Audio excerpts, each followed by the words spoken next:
Nah Mbak, di beberapa hari ini ada topik yang sedang hangat diperbincangkan, viral juga di berbagai media sosial. Yang pertama adalah mengenai polisi tembak polisi di Solok Selatan yang diduga karena membacking tambang ilegal. Ini lagi-lagi mencoreng nama institusi polisi.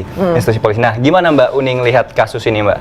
Perwira versus perwira jadinya Mbak? Ya, pertama nggak pakai diduga ya. Oh iya, oke. Karena sudah jelas-jelas bahwa pelaku itu memang keberatan ya dengan apa yang penyelidikan yang dilakukan oleh korban, dalam hal ini AKP Ulil ya, almarhum AKP Ulil, dan tentu kami di ADN Times juga mengucapkan duka cita ya yang mendalam, termasuk kepada keluarga AKP Ulil juga. Nah, jadi ini bukan dugaan, ya. Lalu saya membaca pernyataan-pernyataan dari Kapolda Sumbar, Pak Suharyono, yang mengatakan ini oknum. Ini juga tidak benar ya, istilah oknum. Jelas, ya nggak usah pakai oknum ya. Jelas-jelas memang pelakunya adalah Dadang ya, AKP Dadang ini. Jelas-jelas dia keberatan dengan pendidikan yang dilakukan oleh almarhum AKP Ulil berkaitan dengan galian tipe C ya. Galian tipe C ini kan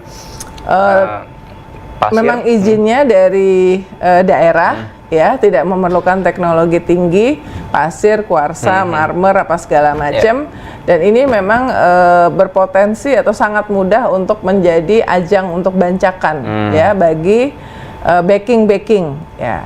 Nah, selama ini tuh sudah menjadi rahasia umum bahwa kegiatan-kegiatan seperti itu tuh punya backing, dan backingnya itu dari aparat. Jadi sudah menjadi rahasia umum. Tetapi kasus ini membuktikan bahwa itu benar adanya. Nah, kembali soal ini adalah puncak gunung es yang selama ini jadi rahasia umum bahwa aparat membackingi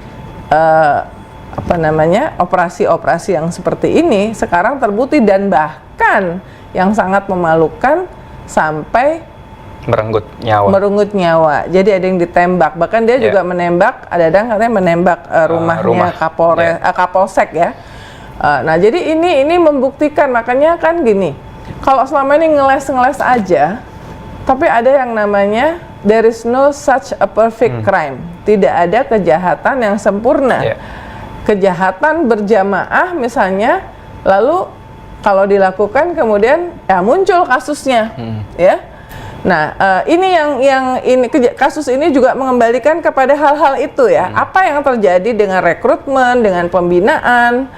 Di situ kan, di kasus ini kan juga dikatakan bahwa mentalnya tidak stabil, nah, si AKP Dadang ini.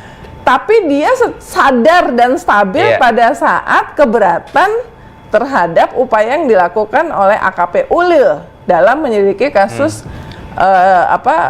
tambang tipe C yang ilegal ini. Jadi dia, menurut saya di sini nggak ada urusan soal mental tidak stabil ya, tetapi dia secara sadar, stabil, dia keberatan ya. Kalau orang yang nggak sadar, nggak stabil, dia nggak bisa keberatan atau tidak ya.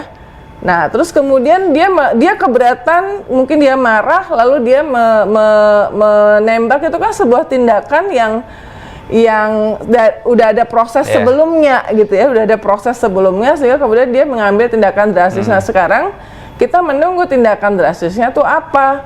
Harusnya polisi itu juga membongkar misalnya si AKP Dadang ini hartanya selama ini berapa. Ya, sebagai penyidik kan dia harus melaporkan, sebagai penyelenggara negara kan dia harus melaporkan.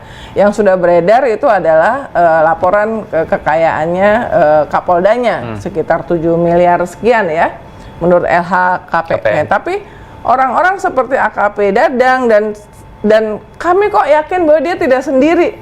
Nggak mungkin tuh seorang Dadang sendirian aja di satu institusi yang meskipun levelnya di level Polsek atau Polres, sendirian aja dia bisa menolak.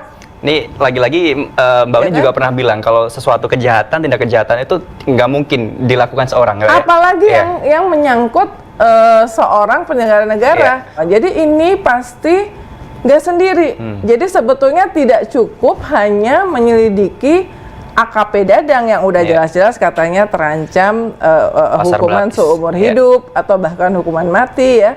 Tetapi dari sini tuh harusnya Kapolri itu harus serius untuk membongkar. Jadi ini tuh harus dijadikan titik awal untuk membongkar, tidak hanya di lokasi di wilayah Polsek atau Polres itu, kemudian di wilayah Polda Sumatera Barat, tetapi ini terjadi mungkin di tempat yang lain.